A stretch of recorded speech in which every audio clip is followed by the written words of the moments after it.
Welcome to Toffee TV, joined by Steve Kelly. We're going to have a squad assessment chat. Everton have been very busy. All of a sudden, it was quiet for a few weeks, and then it all came to a head, and Everton have managed to get the first three signings, I would say. I know we've brought in Jared Brantwaite, we brought in Niels and Kunku, but the three big signings, shall we say, first three big signings of Carlo Ancelotti's reign, like buses. You were waiting and then they all came at once. And three big, I mean, just before we look at the squad, I mean, the three signings, pleased with very pleased, especially with the centre midfield. It's something we needed addressing drastically. I know you've been the big push towards getting two centre midfielders coming in. We've got it, and it is what we need. And it's competition for places now in the middle of the park. It's not just relying on Gomez, Davis, and waiting for Gibson to come back. So I suppose it gives a bit of less pressure on forcing Gibson back early. He could probably play a few scratch games and then come back in. And but James really pleased. It's a bit of creativity which we haven't got. So I think it's at the moment it's free good bit of business, and see what else they maybe might bring in. Who's been the one that you've been the most pleased to see come in? Alan. Yeah, I think he's just that bit of nastiness in the middle of the park, which you haven't really got. It's a bit too nice, our midfield at times. It's a bit too, like, I don't know, I just think he's one of the midfielders. He just gets around the pitch, gets stuck in, not really worried about people's reputations. I just think he's a really good, just exactly what we need. And Ancelotti seems to have wanted him from day one, really. So I think with the midfield, it was certainly post lockdown, it was absolutely clear as day we couldn't continue with what we had. And it was hard watching our midfield getting overrun against teams like Aston Villa, Southampton.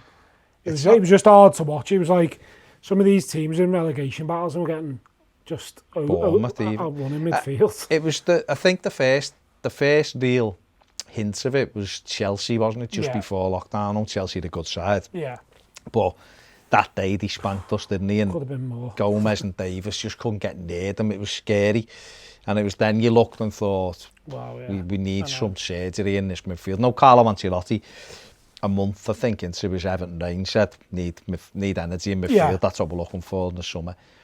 Alan was obviously linked immediately, and it seems like the longest transfer ever, but we've managed to get it over the line. Abdoulaye Doucouré was one when he was mentioned who I was delighted with. He was one I really, really wanted, just because I think he does two or three things. He gets around the pitch. He's tough to play against, but he gets in the box and scores goals from that central area. And we haven't had that for years. We haven't had someone who can get in the box and get goals from midfield. And I've said it probably a million times now. 9 goals across all of our midfield and wide players last season is embarrassing. And at times he's got half a dozen on his own for Watford. So, that really makes a big difference. But I think having those two as almost a brand new midfield, I think kicks Gomez up a level. Definitely. He has to step up. And it made a big difference. And as you rightly pointed out, James Rodriguez, his name is incredible. His talent, his left foot's fantastic.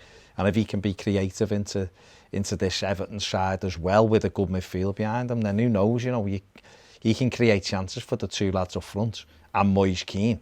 Hopefully they can up their goal out, Yeah, definitely. And obviously with Doucouré, we looked at trying to get him in last summer, didn't we, as well? So obviously it's a player brand's 2 summers. Obviously, right? Yeah, 2 summers. Both the silver summers he wanted them. So obviously it's a player that they've identified and kept an eye on, and obviously they've managed to get him at a cheaper fee than it was last season, 45 million. Some talk about last summer, wasn't it? So, 20 odd million now. So excellent, isn't it? Well, let's have a look at the squad, because this is how it looks. There's some notable players left off to the side.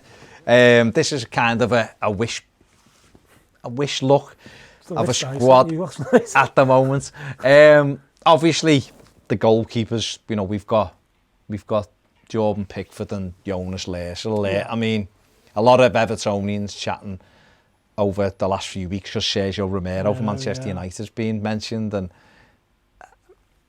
while I think that would be an excellent signing, I'm not sure Everton would go for him. But is that an area that you're concerned about, the goalkeeping? Yeah, I think obviously with the England game recently, with I think Pickford looks like he's about to lose the number 1 spot by the looks of it to Nick Pope now as well. So you just wonder with Pickford, will this be the kick he needs maybe to start taking football a bit more serious? He looks like it's a bit of a joke a lot of the times to him, but I don't know. I think they'll give him another season. I think Ancelotti will give him another season. Could even give him till January. And I can't actually know. It'll be another season. I can't really see them bringing in a goalkeeper in January. But I personally would like to see the goalkeeper change, but I don't think it will happen this summer. I think it'll be a he's watching you type of attitude. The Euros, of course, next summer as well, so he has to perform really if he wants to. And I don't think we can really afford to keep him on the bench. He's a saleable, at the end of the day, he's a saleable asset, and people might not like it, but in this next season, you could be talking of maybe getting 30, 40 million, where at the moment, is he worth 30, 40 million? I don't know. But interesting. The right back spot is something that I know is another thing that has been mentioned. Yeah. But at the minute, there's no, obviously there's been talk of Arias at Atletico Madrid and Kenny Tetty's been Dalot talked about, well, Dalot at United. But at the minute, we've got Seamus Coleman and John Joe Kenny as the two battling for that right back spot. Are you happy with that, or would you like to see another right back? Yeah, I've been saying it for months. I'd love to see a new right back. I'm not really sold on John Joe. I've watched him, obviously, when he was playing for us. Silva's second season, I was never really convinced about him. I always thought he just lacked that dynamism. You look at other right backs across the country, and you look at in Europe, and they seem like they've just got that power and pace and get the ball in. And with Kenny, it seems it's always a bit of a struggle for him. Obviously, I've got no problem with Seamus. Seamus, I think he'll always give you 100% Seamus, but we do need to try and, I personally, you can get Kenny out the door, or even structure a deal around maybe getting another right back in on loan, or I've always liked Diego Dalot at United. I think he'd be a great sign if we could get him in, if he's good going forward as well. And yeah, I'm not really convinced on Kenny, unfortunately. So that's one area, obviously the transfer window is still open. That's one area that maybe Everton could still look to do some business in. Left back, obviously we've got Luca Dean. Leighton Baines didn't stay on, much to the dismay of a lot of Evertonians. And at the moment, although why Joe spelt Niels and Kunku as Nkudu, I don't know. But we've got Niels and Kunku there, who obviously has been involved in, the plan was to let him have a season in the 23s, but Baines went out. Do you think Everton will just have him as the backup, or do you think Marcel Brands and Carlo Ancelotti will still be looking for a potential loan of a left back? Or I think a lot of it will depend on. I was going to say, we've also got Fabian Delph, who isn't on the graphic, but his name is on the side as a possible outgoing. I think a lot will depend on Delph, whether he stays or goes. If they can get a fee for Delph, or even a loan for Delph, I think they'd probably take it. Right. But if he ends up staying, I reckon if the left back spot will be left till very late if they try and maybe bring a loan in. But I think a lot of it will depend on Fabian. Would you not be comfortable just going with Dean and Nkunku, or would you want to? I personally, I've said it a couple of weeks ago now. I wouldn't have any problem with it. At the end of the day, the lad's training with the first team already. Like, I know. He looks physically ready, doesn't he? 6 foot, over 6 foot, powerful. So. And like, I know when he come on against Blackpool, I thought he did really well. But I wouldn't have a problem with it. But I could understand if they did maybe go and get another left back as cover. Okay, so maybe 2 full back areas. The centre backs, obviously, we were heavily linked with Gabriel. He's gone off to Arsenal. On the graphic here, we've got Yerry Mina and Jared Brantwaite, and we've got Michael Keane and Mason Holgate. We've got the 4. One who isn't, but he's on the squad fringes, is Lewis Gibson. He's there because it seems the plan is for him to go out on loan again. Although, he's done well at Fleetwood. A championship loan maybe for Lewis, although there is interest from Germany as well. would you be happy if they were the 4 centre-backs? Or are you still... No, I think with the Gabriel deal, I think that was the number 1 target with Gabriel. And I wouldn't like us to go out there and just buy a centre-back just for the sake of it. Again, I think if they are going to do anything at centre-back, it'll be really late. A really late loan. I think it'll be injury dependent, and obviously whether they plan on maybe loaning Branthwaite. I'm not too sure what the situation is with Branthwaite as well. So, but if that was the 4 that I'd be happy with that 4. I wouldn't be too disappointed. I think with Michael Keane, a lot of it depends on how they're going to defend. If they're going to defend the low block, I think he's really comfortable in it. But the only problem with Keane for me is when he gets dragged out.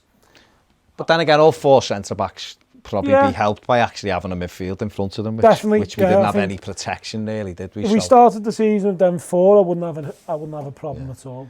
Let's go off to the left-hand side at the moment. We've got on the graphic, obviously, Bernard, Wilby and Anthony Gordon. 3 players who've occupied that position. Bernard, I still feel like if Everton got an offer for him, they'd possibly accept it. He is very good technically. It's the physical aspects of it really. He was really good first season. He's had a difficult second season. He's come out and said he's had mental health problems and everything else. So maybe, hopefully, he's feeling better and he can perform again. But I think would be one they may be willing to sell.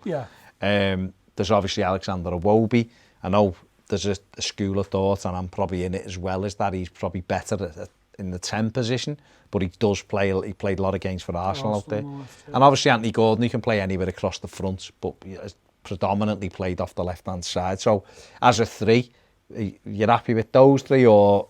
I think you could probably do with maybe, like you said, but I think if the right offer come in for Bernard, they'd probably take it. I think probably anywhere between 8 to 12 million. I think they'd probably get it. I think it wouldn't be too...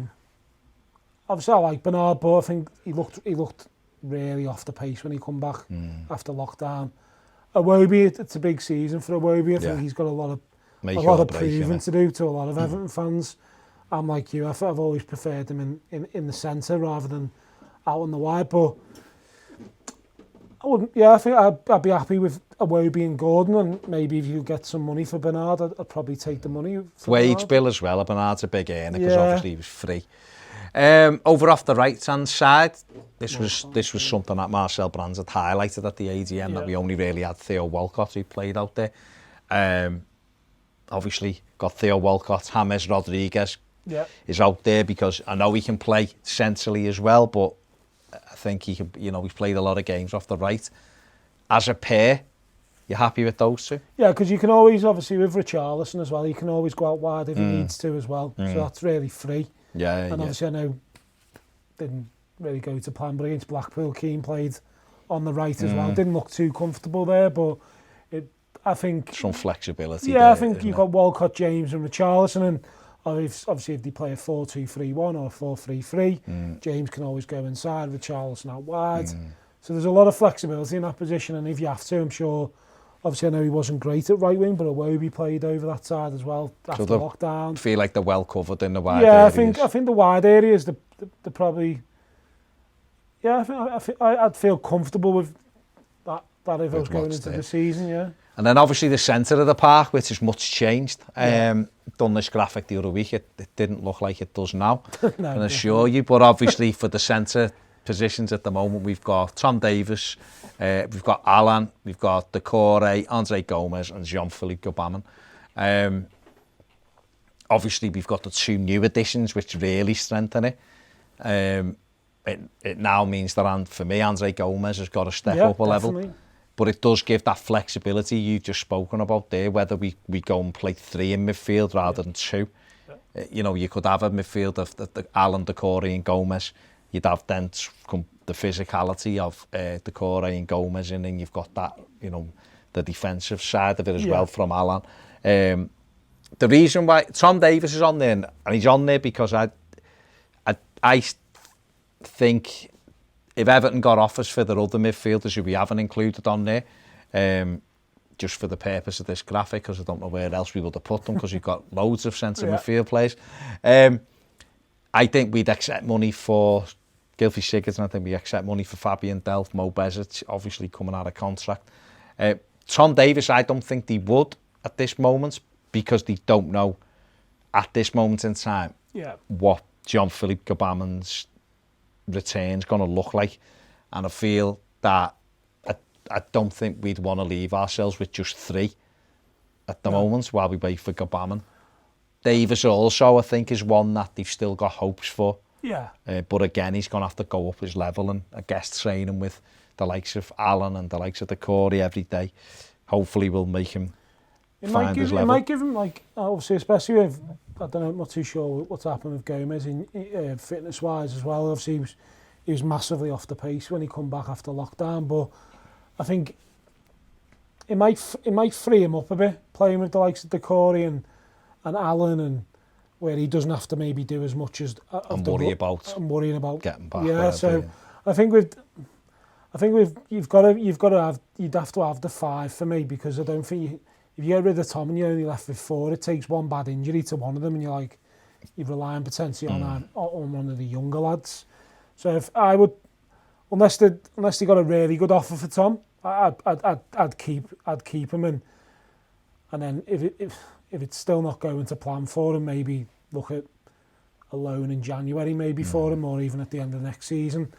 I think with Tom, he needs to bulk up. He looks very leggy. Always looks off the pace for me at the moment. So I would keep him. I'm like you'd keep him over Fabian Delph and Gilfie Sigurdsson, definitely. The Corey will give us legs, which we've needed for a long time in the middle of the park. Watched a few goals at Watford where he carries the ball 40, 50 yards. We haven't had a midfielder like that for a long time. And I think for Gomez as well, it frees him up. Don't think we've seen probably the best of Gomez since Garner left, really. Yeah, true. And it might even give the opportunity to Gomez to play a bit further forward rather than picking the ball up on the edge of our box where he's not really as effective. And he's worried about being able to get back, or he's worried about not having someone else who can get back, because they're all much of a muchness. Definitely, yeah, they're all very different. But they're different players now. It's a good mix, to be honest with you. And then obviously up front we've got Dominic Calvert-Lewin, Moise Keane and Richarlison.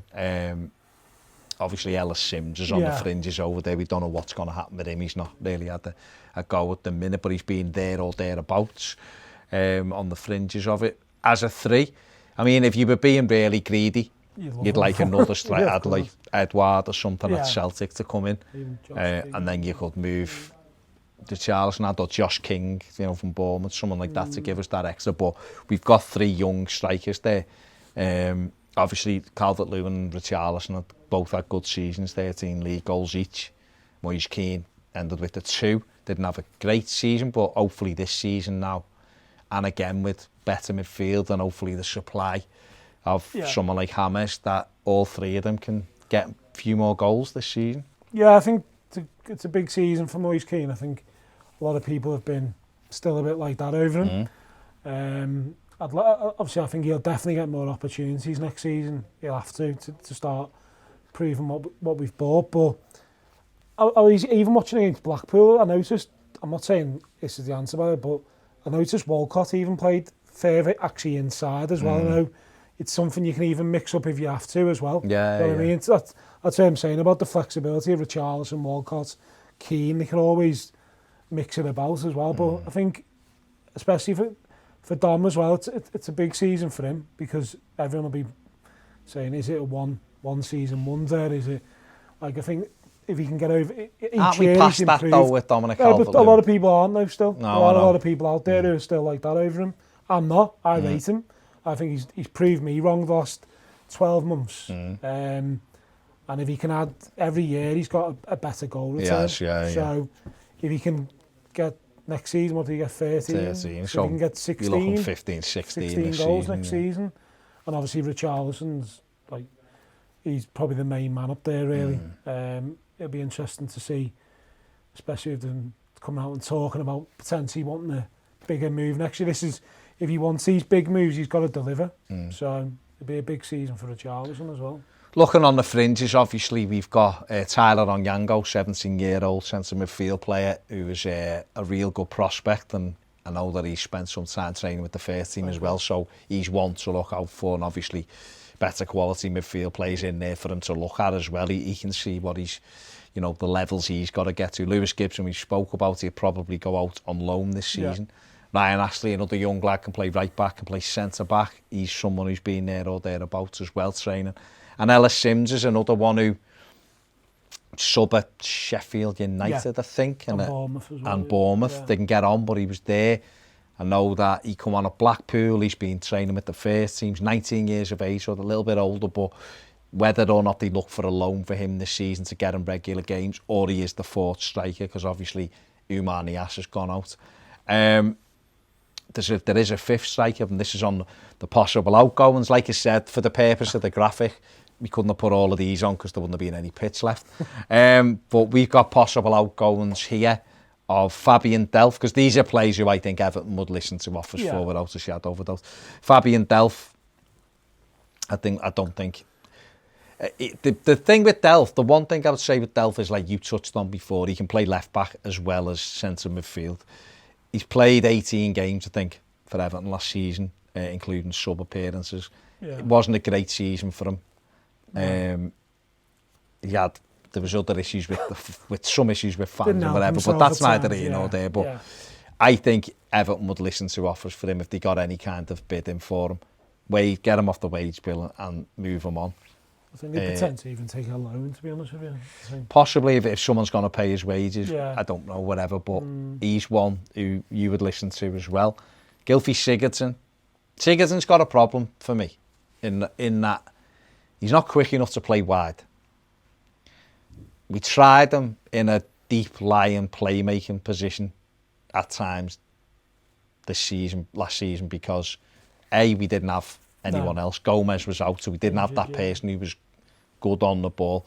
Sigurdsson's a very good footballer, he is, but hasn't got the legs, the mobility for the centre of the park, and I think he's got a problem now because the strength in that centre of the park. I don't know how he's going to get in this Everton side. No. And therefore, 30 years of age, captain of Iceland at times, been captain of Everton a lot as well. Yeah. I think if someone come in for him, he'd go, because I think he'd want to play games. I don't think he'd really want to sit on Everton's bench. Listen, if the club can afford him to sit on a bench and he's a sub, he's a good sub to have. 20 minutes to go when the pace is dropped. Yeah. He's someone who can get the ball and hit it in from 25 yards. But I think the club would be happy to see him move on. Yeah, I think I'm with you. I think if the right offer come in, it's going to be interesting to see if he's willing to, if he can see his future's not at Everton, would he be willing to take that wage drop to get him move? That'll be the interest. Or is he going to end up being one of those players who's just happy to sit there and take the wage? He's left, doesn't he? I don't know. I think he always tries. I just don't think he's got the mobility. No, unfortunately, he hasn't got it no more, unfortunately. But I think if the right offer come in, I know there's been talk of America, and obviously I know you spoke before about, you think Italy would suit him, probably down to the ground. It's a little slower pace, yeah. I think obviously if he got to move to America, it'd be a great move for him. I think it'd be good for everyone. But I think with that midfield, could he play in a 10 with say Allen and Decore? Because they have got legs. But I think that's where you got the flexibility of Bernard and Wilby can play there, and Gordon can play there, and James can play there. Is he better than them three? Probably not. Does he offer more? Probably not. So, if at the end of the day we're going to be making a massive loss on him, aren't we? Compared to what we paid. Yeah. I think if the right offer come in, we should be looking at it definitely. Cenk Tosun, obviously, I think he wouldn't have got injured. He'd have probably gone to Palace for 20 million quid this summer, because that was lined up, and they seemed quite happy with him. He's working his way back to fitness. I think he'd be ready in 3 weeks. I think I've read somewhere. They haven't signed a striker either yet, Palace. No, so I don't know whether anyone's going to buy him, because I think they'd want to see him first. I think probably a loan, maybe to either back to Turkey or even back to Palace, or maybe Palace if they come in. But would you keep him around, or would he be one you'd move out? Yeah, I'd get rid of him. I've never really been sold on Tosun, to be honest with you. I know a lot of people keep saying he could do it in a 4-4-2. He's this. Not mobile enough, not quick enough. He's just not for me. I just don't think he offers enough. Mohamed Bezic, obviously 10 months left on his deal. Expect him to... Yeah, it's time for him to leave. Few teams are looking at him. He's not been part of the plans now for 3 years, nearly has he at Everton, so it's time for him to move on. Good professional, works hard, but it's just time to move on. Yannick Bolasie, obviously, worked hard to get himself. He's been involved in the training, he's been involved in a couple of the games. Take another one with 10 months left on a contract. I think Everton would probably use him if he stayed around, but I think they'd be happy if he got an offer that suited them and suited the club. I think they'd be happy to get that wages off the wage bill. Yeah, it seems like works hard, good professional, but I think it's like Bezic. He's had 2 loan spells elsewhere. Now it's time for him to probably find a club where he needs to be settled. And moving on to loan spells elsewhere, Sandro Ramirez, 8 games for Everton. I think 1 goal against Atalanta in the Europa League. According to reports, half a dozen clubs looking at him. A few in Spain, Benfica look at him as well. Again, another one with 10 months left on a deal. Nowhere for him to go, is there, with us? It's done. It is. These are I'm looking at some of these players now and I'm just thinking they've been out on loan too long, or they've been at the club too long now. It's time for them to move on. It's time for them to find a new home for them now, because it's not Everton no more. Harsh, but it's true. We've got to become a bit more ruthless with some of these now. I think you're right. And obviously we've got John Joe Kenny on there, who we spoke about before. I think if Everton got an offer, I think they may consider it. And that's right. So just overall, generally, you're happy with that squad, but you'd want a right back. Right back, and obviously, I wouldn't even be dead set against maybe if you said a bit greedy, but maybe another striker. I think you're being greedy, Steve. It's if we can. It's just I don't know. If you could get one striker like Josh King would be, I think, be good for that, because he can play off left, right. The problem you've got, you're right, but the problem you've got is with no Europe. No, you're making your squad. Well, you're just filling the squad up with players aren't going to play, and I think for getting wages down and stuff, I think you're trying to trim. And I think ideally, Ancelotti would want a squad of about 20, 21. Then play people like on Yango and stuff, because I don't think they've got a big squad, and I think you're trying to trim it down. So I think right back is probably. It looks, put it this way, it looks a lot better than it did a fortnight ago. But maybe the right back, maybe another right back, and maybe they'll have a decision to make on the left back spot, or maybe they'll go with Nkunku. Who knows? Yeah. Who knows? Let us know what you think in the comment section below. Are you happy with that squad? What else does that Everton squad need? Obviously they've strengthened last week, but what else does it need before you're going to be happy going into this season? We've obviously had a chat about each player and the strengths and weaknesses of that squad. Let us know. Make sure you subscribe, give the video a thumbs up, and if you want more videos, join us on Patreon. See you later.